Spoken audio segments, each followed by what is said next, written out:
മാധവൻ ഫോണിലെ സംസാരവും കഴിഞ്ഞ് പോകാനായി മുന്നിലുള്ള കാഴ്ചയിൽ ദേഷ്യത്തോടെ അങ്ങോട്ട് നടന്നു. ദേവ് നന്ദയെ ഒന്നും കൂടി തന്നോട് ചേർത്ത് അവളുടെ കവിളോരം കവിൾ ചേർത്ത് കവിളിൽ അമർത്തി ചുംബിച്ചു. ദേവിൻ്റെ പ്രവൃത്തി കണ്ട് മാധവൻ അവർക്കടുത്തെത്തി. അവൻ ഊക്കോടെ വലിച്ച് മുഖമടക്കി ഒന്ന് പൊട്ടിച്ചു.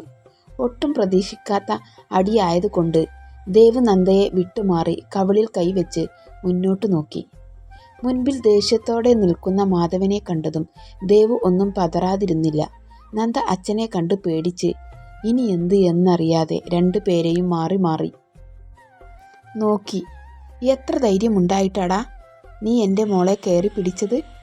മാധവൻ ദേഷ്യത്തോടെ ആക്രോശിച്ചതും ദേവ് ഒന്ന് പുച്ഛിച്ച് മുഖത്ത് വെച്ച കൈ എടുത്തു മാറ്റി. മോളോ? എങ്ങനെ? എന്നു മുതൽ? ആ സ്നേഹവാത്സല്യം കൊടുത്തിട്ടുണ്ടോ നിങ്ങൾ അവൾക്ക്? ദേവ് പ്ലീസ്. നന്ദ അവനെ തടഞ്ഞു. ദേവ് അവളെ മാറ്റി നിർത്തി തുടർന്നു. ജന്മം നൽകിയാൽ മാത്രം പോരാ, മക്കളുടെ മനസ്സും സന്തോഷവും അറിയണം. അവരുടെ ഇഷ്ടങ്ങൾ അറിയണം. ആൺമക്കൾ മാത്രമല്ല ഇഷ്ടങ്ങളും ആഗ്രഹങ്ങളും സ്വപ്നങ്ങളും ഉള്ളത്. അവൾക്കുമുണ്ട്. അച്ഛനെന്ന് പറഞ്ഞാൽ പേടിയാ. അവൾക്ക് നിങ്ങളൊരു നല്ല അച്ഛനായിരുന്നെങ്കിൽ മകളുടെ മനസ്സ് പേടിയല്ല ഉണ്ടാവേണ്ടിയിരുന്നത്. സ്നേഹവും അച്ഛൻ്റെ തീരുമാനങ്ങളോട് ബഹുമാനവുമാണ്. പണം കുമിഞ്ഞു കൂട്ടിയിട്ടൊന്നും കാര്യമില്ല. മക്കളെ മനസ്സിലാക്കുന്ന, കുടുംബത്തോട് ചേർന്ന് നിൽക്കുന്ന ഭാര്യയ്ക്കും മക്കൾക്കും പേടി സ്വപ്നത്തിനു പകരം സ്നേഹവും ആദരവുമുള്ള ഒരു അച്ഛനാവാൻ കഴിയണം. അതിന് നിങ്ങളെക്കൊണ്ട് ഇതുവരെ കഴിഞ്ഞിട്ടില്ല, ഇനി കഴിയുമേയില്ല. ആ നിങ്ങൾക്ക് എന്നെ തല്ലാൻ യാതൊരു അധികാരവുമില്ല. ദേവ് ആക്രോശിച്ചതും ആനന്ദ് വന്ന് അവനെ പിടിച്ചു നിർത്തി. ഏട്ടാ മതി. ആനന്ദ്, നീ എന്നെ വിട്, ഞാൻ ഇത് മുഴുവൻ പറയട്ടെ. ആനന്ദിനെ തട്ടി മാറ്റി ദേവ് തുടർന്നു. നന്ദ തകർന്ന് അവിടെ ഒരു മൂലയിലിരുന്നു. ആരും മുന്നോട്ട് വന്നില്ല അവനെ തടയാൻ. ഒന്നും ചോദിച്ചോട്ടെ? നിങ്ങൾ എപ്പോഴെങ്കിലും അവളോട് ചോദിച്ചിട്ടുണ്ടോ, മോളെ നിനക്ക് ഈ വിവാഹത്തിന് ഇഷ്ടമുണ്ടോ എന്ന്? ഇല്ല. സ്വന്തം ആഗ്രഹങ്ങൾ നടത്താൻ വേണ്ടി തൻ്റെ മകളുടെ ഇഷ്ടം അറിയാൻ ശ്രമിക്കാത്ത ഒരച്ഛൻ. ദേവ് ഒന്ന് നിർത്തി തുടർന്നു. സംസാരത്തിന് നിറയെ പുച്ഛമായിരുന്നു. ആ പിന്നെ എന്ത് ധൈര്യത്തിലാണ് ഞാൻ ഇവളെ കയറി പിടിച്ചതെന്ന് ചോദിച്ചില്ലേ? ദേ, നിങ്ങളുടെ മകളുടെ മനസ്സിൽ അവളുടെ പാതിക്കുള്ള സ്ഥാനത്ത് എൻ്റെ പേരാണെന്നുള്ള ഉറപ്പിൽ. ഇതെല്ലാം നിങ്ങളെ അറിയിച്ച് അവളെ നിങ്ങളുടെ കൈകൊണ്ട് എനിക്ക് പിടിച്ച് ഏൽപ്പിച്ച് തെരിയിപ്പിക്കാൻ എന്ന് ഞാൻ വിശ്വസിച്ചിരുന്നു. ഇനിയും അതിന് വേണ്ടി കാത്തു നിൽക്കാൻ വയ്യ എനിക്ക്. ഇവളെ ഞാൻ കൊണ്ടുപോകുകയാണ്. മരുമകനായി എന്നെ ഇഷ്ടമുണ്ടെങ്കിൽ സ്വീകരിക്കാം. ദേവ് അത്രയും പറഞ്ഞ് നന്ദയെ അടുത്ത് ചെന്ന് അവളുടെ കൈ തണ്ടയിൽ പിടിച്ചു. നന്ദ ദയനീയമായി അവനെ നോക്കി. വാ. മനസ്സിനെ കല്ലാക്കി നന്ദ ദേവിനൊപ്പം നടന്നു. ആരും തടഞ്ഞില്ല. മാധവന് അടുത്തെത്തിയപ്പോൾ അവളൊന്ന് നിന്നു. ദേവ് അവളെ തിരിഞ്ഞു നോക്കി. അവനെ ഒന്ന് നോക്കി നന്ദ കണ്ണീർ തുടച്ചു. സോറി അച്ഛാ, ഇതുവരെ അച്ഛനെ ധിക്കരിച്ച് ഞാനൊന്നും ചെയ്തിട്ടില്ല. എൻ്റെ ഒരിഷ്ടത്തിനു വേണ്ടിയും വാശി പിടിച്ചിട്ടില്ല. പക്ഷേ ദേവിനെ നഷ്ടപ്പെടുത്താൻ എനിക്ക് കഴിയില്ല. ദേവിൻ്റെ സ്ഥാനത്ത് മറ്റൊരാളെ കാണാൻ എനിക്ക് ഈ ജന്മം കഴിയില്ല. അത്രയും പറഞ്ഞ് പൊട്ടി വന്ന കരച്ചിലോടെ അവൾ ദേവിനെയും കൂട്ടി അവിടെ നിന്ന് പോയി. അങ്കിൾ, ഞാൻ പറയുന്നത് കൊണ്ട് ഒന്നും തോന്നരുത്. സ്നേഹിക്കുന്നവരാണ് എന്നും ഒന്നാകേണ്ടത്. അല്ലാത്തിടത്ത് സ്നേഹം എന്നും ചോദ്യചിഹ്നമാകും. അങ്കിൾ ഇതുവരെ സമ്പാദിച്ച ഒന്നും കൊണ്ടും അത് നേടിയെടുക്കാൻ കഴിയില്ല. ഇതുവരെ അങ്കിൾ അവളോട് എങ്ങനെ ആയിരുന്നോ അത് തിരുത്താൻ ശ്രമിക്കണം. അവളുടെ സ്നേഹം മനസ്സിലാക്കണം. അത്രയും പറഞ്ഞ് ധ്രുവ് അവിടെ നിന്ന് പോയി. അച്ഛാ, ഇനിയും അവളെയും എന്നെയും വേറെ കാണാതെ അവളുടെ ഈ ഇഷ്ടമെങ്കിലും നടത്തി കൊടുക്കണം. ഇത്രയും കാലം ഞാൻ ഇത് പറയാതിരുന്നത് അച്ഛൻ്റെ ഉള്ളിൽ അവളോട് സ്നേഹമുണ്ടെന്ന എൻ്റെ വിശ്വാസത്തിലാണ്. വല്യച്ഛൻ ഇനിയും അവളെ മനസ്സിലാകാതെ പോകരുത്. ഇത്രയും കാലം നിങ്ങൾക്ക് വേണ്ടി ഒരുപാട് ആഗ്രഹങ്ങളും ഇഷ്ടങ്ങളും വേണ്ട എന്ന് വെച്ചവളാ. ഇനിയും അവളുടെ മനസ്സ് കണ്ടില്ലെങ്കിൽ ദൈവം പൊറുക്കില്ല. പാർത്തിയുടെ അച്ഛൻ ശാസന പോലെ അവനെ വിളിച്ചതും അബിയുടെ കൂടെ എല്ലാവരെയും ഒന്ന് നോക്കി ദേഷ്യത്തിൽ പാർത്തി പോയി. നിർവികാരമായി നിൽക്കാനേ മാധവന് ആ നിമിഷങ്ങളിൽ എല്ലാം കഴിഞ്ഞുള്ളൂ. അത്രയും നാൾ തന്നെ ബഹുമാനിച്ചിരുന്നവരുടെ മുന്നിൽ തോറ്റു തല കുനിക്കേണ്ടതുപോലെ തോന്നി അയാൾക്ക്. ആരോടും ഒരു വാക്ക് പറയാതെ മാധവൻ വേഗം വീടിനകത്തേക്ക് പോയി. റൂമിൽ കയറി കതകടച്ചു. കരഞ്ഞു തളർന്നിരിക്കുന്ന ഗൗരിയെ ചേർത്ത് പിടിച്ച് പാർവതി അകത്തേക്ക് കൂട്ടിക്കൊണ്ടുപോയി. പരിപാടി അവസാനിച്ചു എന്ന് പറഞ്ഞ് പ്രണവ് എല്ലാവരെയും പറഞ്ഞയച്ചു. റൂമിലെത്തിയതും മാധവന് കഴിഞ്ഞു പോയ നിമിഷങ്ങളെല്ലാം വീണ്ടും ഓർമ്മയിലേക്ക് ഇരച്ചു കയറി. തൻ്റെ പ്രവർത്തനങ്ങൾ ഓർക്കവേ അയാൾക്ക് സങ്കടവും സ്വയം ലജ്ജയും തോന്നി. സ്വന്തം മകളെ ഇത്രയും നാളും അകറ്റി നിർത്തിയതിൽ അയാൾക്ക് സങ്കടം തോന്നി. പഴയ ചിന്താഗതിയിൽ നടന്ന പണത്തിനും ബിസിനസ്സിനും പിന്നാലെ നടന്ന് സ്വന്തം മകളുടെ ആവശ്യങ്ങളോ അവളെ സ്നേഹിക്കാതെ മനസ്സിലാക്കാതെ നടന്നതിൽ കുറ്റബോധം തോന്നി. എല്ലാം കൂടി അയാളെ സ്വയം കുറ്റപ്പെടുത്തുകയും കണ്ണുനീർ കവിളിലൂടെ ഒഴുകിയിറങ്ങി. തെറ്റ് ചെയ്തത് മനസ്സ് ആവർത്തിച്ചു പറഞ്ഞതും ഉള്ളം നീറി നെഞ്ചു പൊട്ടും പോലെ തോന്നി മാധവന്. ദേവും കുടുംബവും നേരെ പോയത് ധ്രുവിൻ്റെ വീട്ടിലേക്കാണ്. നന്ദ അവരുടെ കൂടെ ആകെ കരഞ്ഞ് മുഖം വീർത്ത് ക്ഷീണിച്ച് സ്വാതിയുടെ കൂടെ അവൻ്റെ വീട്ടിലെത്തിയതും ആരോടും ഒന്നും പറയാതെ ഒരു റൂമിലേക്ക് പോയി. നന്ദയുടെ അവസ്ഥ എല്ലാവരിലും സങ്കടം ഉണ്ടാക്കി. ദേവ് ഇനി എന്താ ചെയ്യാൻ പോകുന്നത്? നാളെ ഞങ്ങൾ തിരിച്ചു പോകും ബാംഗ്ലൂരിലേക്ക്. നന്ദയ്ക്ക് ഇവിടെ നിന്നും ഒന്ന് മാറി നിൽക്കാൻ അത്യാവശ്യമാണ്. എന്നാൽ അങ്ങനെ ആയിക്കോട്ടെ. ദേവ് അങ്ങനെയാണെങ്കിൽ പോകുന്നതിന് മുമ്പ് നമുക്ക് ഇവരുടെ എൻഗേജ്മെൻറ്റ് ഡേറ്റ് ഫിക്സ് ചെയ്യാം. എന്താ നിൻ്റെ അഭിപ്രായം?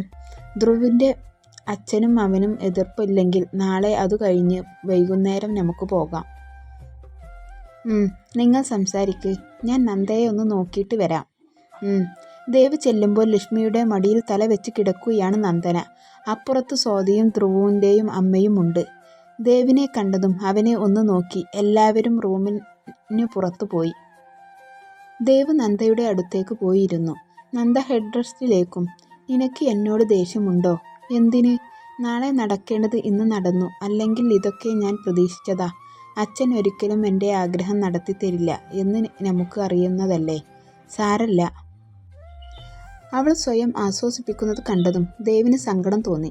അവൻ അവളെ തൻ്റെ നെഞ്ചോട് ചേർത്ത് പിടിച്ചു. നന്ദ കരച്ചിലോടെ അവൻ്റെ നെഞ്ചിൽ മുഖം പൂഴ്ത്തി. ദേവ് ഒന്നും കൂടി അവളെ ഇറുകെ പിടിച്ചു, താൻ കൂടെ ഉണ്ടെന്ന് പറയും പോലെ. രാവിലെ സൂര്യൻ കിരണങ്ങൾ കണ്ണിൽ കുതിക്കുന്നതും നന്ദ മടുപ്പോടെ കണ്ണു തുറന്നു. കരഞ്ഞു വീർത്ത് കണ്ണു തുറക്കാൻ തന്നെ പ്രയാസം തോന്നി അവൾക്ക്. തലയും വേദനിക്കുന്നുണ്ട്. ഇന്നലെ എപ്പോഴോ കരഞ്ഞു തളർന്ന് അവൻ്റെ നെഞ്ചിൽ ഉറങ്ങിയതാണ്. ദേവിനെ നോക്കിയപ്പോൾ അവിടെ ഒന്നും കണ്ടില്ല. ബെഡിലുണ്ടെന്ന് ഒരുത്തി ചുരുണ്ടുകൂടി മൂടി പുതച്ച് ഉറങ്ങുന്നു. കല്യാണം കഴിഞ്ഞ് വരാനുള്ള വീടാണ് എന്നൊന്നും ആ കിടക്കുന്ന സാധനത്തിന് അറിയുന്നില്ലെന്ന് തോന്നുന്നു. നന്ദക്ക് അവളുടെ കിടത്തം കണ്ട് ചിരി വന്നു. പിന്നെ അവളെ ഉണർത്താതെ ബാത്റൂമിൽ പോയി. വാഷ്റൂമിലെ കണ്ണാടിയിൽ സ്വയം ഒന്ന് നോക്കി. ഇന്നലെ കരഞ്ഞതിൻ്റെ എല്ലാവിധ ലക്ഷണങ്ങളും ഉണ്ട്. ഇന്നലത്തെ ഓർമ്മകളും അതോടൊപ്പം വന്നു. സങ്കടം തോന്നിയെങ്കിലും മനസ്സിനെ സ്വയം നിയന്ത്രിച്ചു. ഒഴുക്കാൻ നിന്ന കണ്ണുനീർ വാശിയോടെ തുടച്ചു മാറ്റി. ഇനി പുതിയ ജീവിതം താൻ ആഗ്രഹിച്ച ജീവിതമാണെന്ന് മനസ്സിനെ പറഞ്ഞു പഠിപ്പിച്ച് ടാപ്പ് തുറന്ന് മുഖത്തേക്ക് വെള്ളം തളിച്ചു. ബാത്റൂമിൽ നിന്ന് ഇറങ്ങിയതും ഒരു കൈ അവളെ വലിച്ചു കർട്ടൻ്റെ പുറകിലേക്ക് കൂട്ടിക്കൊണ്ടുപോയി. ദേവേട്ടാ. മുന്നിൽ തന്നോട് ചേർന്ന് നിൽക്കുന്ന ദേവിനെ കണ്ടതും നന്ദ അതിശയത്തോടെ വിളിച്ചു. അവളുടെ ചുണ്ടിൻ്റെ മുകളിൽ ചൂണ്ടുവിരൽ വെച്ച് മിണ്ടരുതെന്ന് പറഞ്ഞു. ദേവ് കയ്യിലെ കവർ അവൾക്ക് നേരെ നീട്ടി. നന്ദ മനസ്സിലാകാത്തതുപോലെ അവനെയും കവറിനെയും മാറി മാറി നോക്കി. ദേവ് കവർ വേടിക്കാൻ കണ്ണുകൊണ്ട് കാണിച്ചതും നന്ദ പുഞ്ചിരിച്ച് അത് വാങ്ങി തുറന്നു നോക്കി. ഒരു ബേബി ബിഗ് ചുരിദാറാണ് അതിൽ. ഇനി മുതൽ നീ എൻ്റെ പെണ്ണായി എൻ്റെ വീട്ടിൽ ജീവിക്കാൻ പോകുന്നു. സോ ഐ വിഷ് നീ ഞങ്ങളുടെ കൂടെ വരുമ്പോൾ ഇത് ഇടണം. നന്ദ തലയാട്ടി ചിരിച്ചു. ദേവ് അവളെ വാരിപ്പുണർന്നു. കഴിഞ്ഞതൊന്നും ഓർക്കാതെ വേഗം ഇത് ഇട്ട് റെഡിയായി വാ. സ്വാതിയുടെയും ധ്രുവിൻ്റെയും എൻഗേജ്മെൻറ്റ് ഡേറ്റ് ഫിക്സ് ചെയ്താൽ നമുക്ക് ഇറങ്ങാം. I love you. ദേവ് അവളുടെ നെറ്റിയിൽ ഒന്ന് ചുംബിച്ച് അവിടെ നിന്ന് പോയി. നന്ദ ആ ഡ്രസ്സിൽ ഒന്ന് നോക്കി പിന്നെ റെഡിയാകാൻ പോയി. എൻഗേജ്മെൻറ്റ് നെക്സ്റ്റ് മന്ത് ഫിക്സ് ചെയ്ത് എല്ലാവരും ഭക്ഷണം കഴിക്കാൻ ഇരിക്കുമ്പോഴാണ് പുറത്ത് ഒരു കാർ വന്ന് നിന്നത്. അഭിയും പാർത്ഥിയും കാറിൽ നിന്നും ഇറങ്ങി വരുന്നത് കണ്ടതും നിന്ന് നന്ദ അങ്ങോട്ട് ഓടി. സന്തോഷം കൊണ്ട് അവൾ ഇരുവരെയും കെട്ടിപ്പിടിച്ചു. മോളെ, അമ്മയുടെ ശബ്ദം കേട്ടതും നന്ദ പുറകിലേക്ക് നോക്കി. എല്ലാവരും ഉണ്ട്, അച്ഛൻ ഒഴിച്ച്. നിരാശ തോന്നി. പിന്നെ എന്തിനാ എന്ന് സ്വയമേ ചോദിച്ച് അത് ഓർക്കാൻ നിൽക്കാതെ അമ്മക്കും ചെറിയമ്മക്കും അടുത്തുപോയി. കരച്ചിലോടെ ആ അമ്മ അവളെ ചേർത്ത് പിടിച്ചു. എന്തിനാ അമ്മേ കരയണേ? ഏയ് ഒന്നുമില്ല. നീ പോയാൽ ഇനി എന്നാ വരിക? മോള് എപ്പോഴും സന്തോഷത്തോടെ ജീവിക്കണം. ദേവു മോൻ നല്ലതാ, നിന്നെ നല്ലപോലെ നോക്കും എന്ന് അമ്മക്ക് ഉറപ്പുണ്ട്. മോള് പോയാലും ഇടയ്ക്ക് അമ്മയെ വിളിക്കണം, ഇങ്ങോട്ട് വരണം. അയ്യോ എന്താ ഇത്? ഞാൻ എൻ്റെ അമ്മേനെ മറന്നു പോവത്തില്ല. എപ്പോഴും വിളിക്കണ്ട്, ഇടയ്ക്ക് വരും ചെയ്യണ്ട്. എന്നെ കണ്ടില്ലെങ്കിൽ ദേ ഇവരുടെ കൂടെ അങ്ങോട്ട് വരണം. വീടൊക്കെ കാണാം. ഗൗരി തലയാട്ടി ചിരിച്ച് കണ്ണു തുടച്ചു. നന്ദ. എന്താ ഏട്ടാ? അഭി മുറ്റത്ത് നിൽക്കുന്ന മാധവനെ അവൾക്ക് കാണിച്ചു കൊടുത്തു. നന്ദ അത്ഭുതത്തോടെ അഭിയെ നോക്കി. ഏട്ടാ, അച്ഛൻ. ചെല്ല്, ഇന്ന് ഇവിടേക്ക് നിന്നെ കാണാൻ വരാൻ ഏറ്റവും തിടുക്കം കൂട്ടിയത് അച്ഛനാണ്. ചെല്ല്. ആ നിൽക്കുന്നത് പഴയ മേലേടത്ത് മാധവനല്ല, നീ ആഗ്രഹിച്ച നിന്റെ അച്ഛനാണ്. നന്ദ പതുക്കെ അങ്ങോട്ട് നടന്നു. മനസ്സ് മുഴുവൻ ബ്ലാങ്ക് ആയ പോലെ യാന്ത്രികമായി. കണ്ണുകളുള്ള ഭാവമോ മുഖത്തോ ഒന്നും എന്താണെന്ന് മനസ്സിലാവുന്നില്ല. നന്ദയെ കണ്ടതും മാധവന് സന്തോഷം തോന്നി. ഒപ്പം ചെയ്ത കാര്യങ്ങൾ ഓർത്ത് സങ്കടവും. അരികിലെത്തിയ തൻ്റെ മകളെ അയാൾ ഇറുകെ കെട്ടിപ്പിടിച്ചു. സോറി മോളെ, അച്ഛൻ ഇതുവരെ നിന്നോട് ചെയ്തതിനും അങ്ങനെയൊക്കെ പെരുമാറിയതിനും അച്ഛനോട് ക്ഷമിക്ക്, മാധവൻ കണ്ണീരോടെ പറഞ്ഞു. നന്ദയ്ക്ക് അച്ഛനെ ഇങ്ങനെ കാണുന്നതിൽ സഹിച്ചില്ല. അവളുടെ കണ്ണുകൾ പെയ്തു. വാശിയോടെ അതിനെ തുടച്ച് അയാളിൽ നിന്ന് മാറി നിന്നു.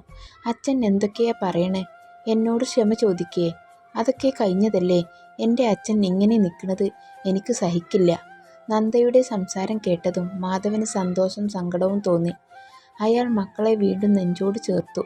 ചുറ്റും കൂടി നിന്ന എല്ലാവർക്കും ആ കാഴ്ച സന്തോഷം നൽകി. നന്ദയുടെ കുടുംബത്തിൻ്റെ കണ്ണുകൾ സന്തോഷത്തിൻ്റെ കണ്ണുനീർ നിറഞ്ഞു. നന്ദയെ വിട്ട് മാധവൻ ദേവിനെ അരികിലേക്ക് പോയി. മാധവനെ കണ്ടതും ദേവ് ചിരിച്ചു കൊടുത്തു. എൻ്റെ മോളെ എന്നേക്കാൾ കൂടുതൽ മനസ്സിലാക്കിയത് നീയാണ്. എൻ്റെ കണ്ണ് തുറിപ്പിച്ചത് നീയാണ്. അവളെ നിന്റെ കയ്യിൽ ഏൽപ്പിക്കുന്നതിൽ എനിക്ക് ഒരുപാട് സന്തോഷമുണ്ട്. പൊന്നുപോലെ നോക്കണം നീ എൻ്റെ മോളെ. ഇതുവരെ ഒന്ന് കൊഞ്ചിച്ചിട്ട് പോലുമില്ല ഈ മഹാപാപി. എന്താ അങ്കിൾ ഇത്? അങ്കിളിൻ്റെ മോളെ ഞാൻ ഒരിക്കലും സങ്കടപ്പെടുത്തില്ല. ഒരിക്കലും എൻ്റെ കൂടെ പറഞ്ഞയച്ചതോർത്ത് നിങ്ങൾക്കാർക്കും സങ്കടപ്പെടേണ്ടി വരില്ല. I promise. മാധവൻ ദേവിനെ ഹഗ് ചെയ്തു. 2 വർഷത്തിന് ശേഷം കതിർ മണ്ഡപം അവരുടെ ഒന്നിക്കലിനായി തയ്യാറായി.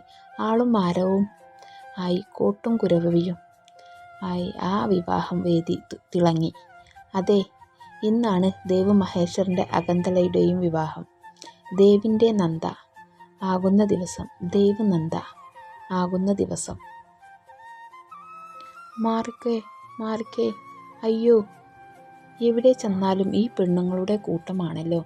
മനുഷ്യന് നേരം വണ്ണം ഒരു ജോലിയും ചെയ്യാൻ സമ്മതിക്കില്ല അച്ഛാ. പാർത്തി എങ്ങോട്ടാ? ഏന്തി വലിഞ്ഞു നോക്കിക്കൊണ്ട് പറഞ്ഞു. എന്തു പറ്റി? അഭി അവൻ്റെ തോളിൽ തട്ടി വിളിച്ചു. അതെ. പാർത്തി നാണം അഭിനയിച്ച് അഭിനെ നോക്കി മുഴുവൻ പല്ലും കാണിച്ചു ചിരിച്ചു. ഈ വിളിക്കേണ്ട കാര്യം പറയടാ. ദേ അങ്ങോട്ട് നോക്ക്. അവൻ അങ്ങോട്ട് നോക്കിയതും കുറച്ചപ്പുറത്തായി ഒരു പെൺകുട്ടി സംസാരിച്ച് നിൽക്കുന്നുണ്ട്. മോഡലാണെങ്കിലും നിഷ്കളങ്കമായ കുട്ടിത്തം നിറഞ്ഞ മുഖം. അഭി അവളെ നോക്കി ദേഷിച്ചു പാർത്തിയെ നോക്കി. പാർത്തി പുരികം പൊക്കി കളിച്ച് എങ്ങനെയുണ്ട് എന്ന് ചോദിച്ച് തിരക്കിലാണ്. അഭി അവൻ്റെ ചെവിയിൽ പിടിച്ചു. ഇനി നീ വായ്നോട്ട് നിർത്തിയില്ലേ? എന്നാണ് ഞാൻ നിൻ്റെ അച്ഛനോട് ഇക്കാര്യം പറയൂ? ഹാ അഭിയേട്ടാ, ഇത് മൗത്ത് ലുക്ക് ഒന്നുമല്ല. എനിക്ക് ആ കുട്ടിയോട് ലാപ്പ. You know love at first sight. അഭിയുടെ കൈ ചെവിയിൽ നിന്നും മാറ്റുന്നതോടൊപ്പം പാർത്തി നാണത്തോടെ പറഞ്ഞു. നിങ്ങൾ ഇവിടെ നിൽക്കുകയാണോ? അവിടെ മുഹൂർത്തത്തിന് സമയമായി. വേഗം വരാൻ നോക്ക്. ആ ചെറിയച്ഛൻ ഞങ്ങൾ ദാ വരുന്നു. എനിക്ക് എൻ്റെ പൊട്ടത്തരങ്ങൾ കേൾക്കാൻ സമയമില്ല പാർത്തി, അതുകൊണ്ട് ഞാൻ പോകുക. നീ ഇങ്ങോട്ട് വാ. ഓക്കെ ബേബി, ഞാൻ പിന്നെ വരാട്ടോ. അഭി അത് കേട്ടതും ഇവനോടൊന്നും പറഞ്ഞിട്ട് കാര്യമില്ല എന്നോർത്ത് തലയും കുനിഞ്ഞ് മണ്ഡപത്തിലേക്ക് ചെന്നു. കശവ് മുണ്ടും ഷർട്ടും ഇട്ട് മണ്ഡപത്തിൽ ദേവി ഇരിപ്പുണ്ടായിരുന്നു. വധുവിനെ വിളിച്ചോളൂ പൂജാരി പറഞ്ഞതും നന്ദയെയും കൊണ്ട് അവളുടെ അമ്മയും ചെറിയമ്മയും വന്നു. ചുവപ്പിൽ ഗോൾഡൻ കരയുള്ള സാരിയും നന്ദ കൂടുതൽ സുന്ദരിയായിരുന്നു. ദേവ് നന്ദയിൽ നിന്നും കണ്ണെടുക്കാൻ തോന്നിയില്ല. നന്ദ അവൻ്റെ അടുത്ത് ഇരുന്നിട്ട് ദേവ് നോട്ടം മാറ്റിയില്ല. ദേവ്, ഇനി ഈ താലി കെട്ടിയിട്ട് സൗകര്യം പോലെ നീ നോക്കിക്കോ. ഇപ്പോൾ ഇത് മതി. ദേവിൻ്റെ തോളിൽ തട്ടി ധ്രുവ് കളിയാക്കും പോലെ പറഞ്ഞതും ദേവ് അവനെ നന്നായൊന്ന് നോക്കി. നന്ദയെ നോക്കിയൊന്ന് സൈറ്റടിച്ച് നേരെയിരുന്നു. എല്ലാവരും അത് കണ്ട് ചിരിച്ചു.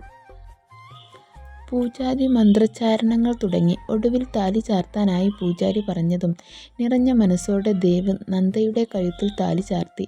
നന്ദ സന്തോഷത്തോടെ അത് ഏറ്റുവാങ്ങി. ദേവ് അവളുടെ നെറ്റിയിൽ സിന്ദൂരം ചാർത്തി അവിടെ ഒന്ന് മുത്തി. അന്തിക്ക് ചുറ്റും വലം വെച്ച് തീർത്ത് അവർ ഇരുവരും മുതിർന്നവരുടെ കാൽ തൊട്ട് അനുഗ്രഹം വാങ്ങി. എല്ലാവരും സന്തോഷത്തോടെ അവരെ അനുഗ്രഹിച്ചു.